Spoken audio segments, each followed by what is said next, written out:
Hello, ठीक आहे ना. धन्यवाद धन्यवाद.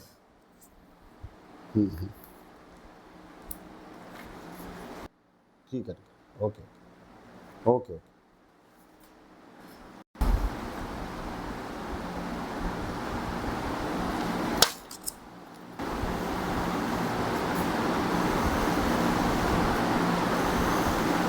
तुम्हाला माहीत असेल की गेल्या अनेक वर्षांपासून कुंभार समाजातील वीट व्यावसायिक, मूर्तिकाम व्यावसायिक, मडके घडविणारे कुंभार यांच्या माती, त्यांची रॉयल्टी या संदर्भातल्या अनेक वर्षापासूनच्या मागण्या प्रलंबित होत्या. 22 फेब्रुवारीला आपण वर्धेला आपल्या राज्याचे राज्यमंत्री आणि पालकमंत्री माननीय पंकजभाऊ भोयर यांच्या उपस्थितीमध्ये एक राज्यव्यापी मेळावा केला आणि त्या मेळाव्यामध्ये या सगळ्या समस्यांचा पाढा वाचल्यानंतर माननीय पंकजभाऊ भोयर यांनी महसूल मंत्री माननीय चंद्रशेखरजी बावनकुळे यांना पत्र दिलं आणि 13 मे 2026ला मंत्रालयामध्ये एक ऑनलाईन बैठक झाली.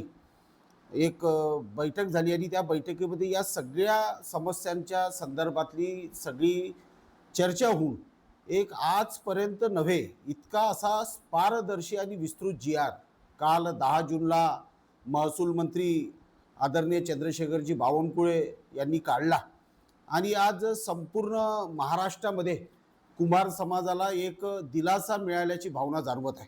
यामध्ये 700 ब्रॉसपर्यंत रॉयल्टी आम्हाला माफ करण्यात आली. त्या रॉयल्टी माफ तर केली होती, परंतु ती माती उत्खननाकरिता नोव्हेंबर ते जून असा कालावधीसुद्धा त्यामध्ये देण्यात आला.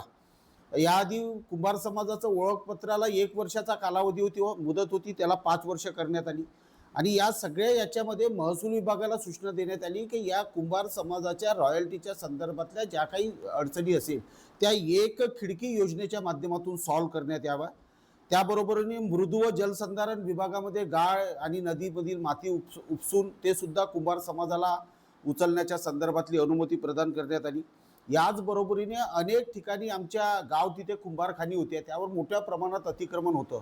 ते अतिक्रमण काढण्याचे स्पष्ट निर्देश माननीय जिल्हाधिकारी आणि तहसीलदारांना या GRच्या माध्यमातून देण्यात आले आणि ज्या ठिकाणी कुंभाराला माती उपलब्ध करून द्यायची असेल तर त्या ठिकाणी नव्याने कुंभारखानी म्हणून पट्टा आवंटित करावा अशी सुद्धा सूचना करण्यात आली.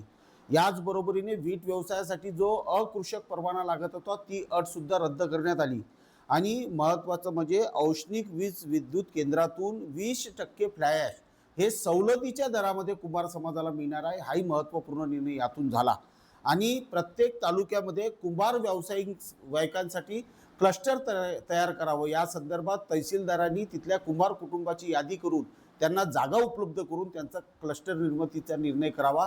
अशा पद्धतीचा एकंदरीत सर्वंकष कुंभार व्यवसायाला चालना देणारा आणि कुंभार व्यवसायाला एक प्रकारे राजाश्रय देण्याचं काम माननीय देवेंद्रजी फडणवीस यांच्या सरकारमधील माननीय बावनकुळे साहेब आणि पंकजभाऊ भोयर यांनी केलेला आहे. मी सकल कुंभार समाज विकास परिषदेचा महाराष्ट्राचा अध्यक्ष म्हणून तमाम महाराष्ट्राच्या कुंभार समाजाच्या वतीने माननीय देवेंद्रजी फडणवीस, माननीय बावनकुळे साहेब, माननीय पंकजजी भोयर यांचं सहृदय धन्यवाद व्यक्त करतो आणि अशाच पद्धतीने त्यांनी कुंभार समाजाच्या पाठीशी राहावं अशी अपेक्षा बाळगतो. धन्यवाद.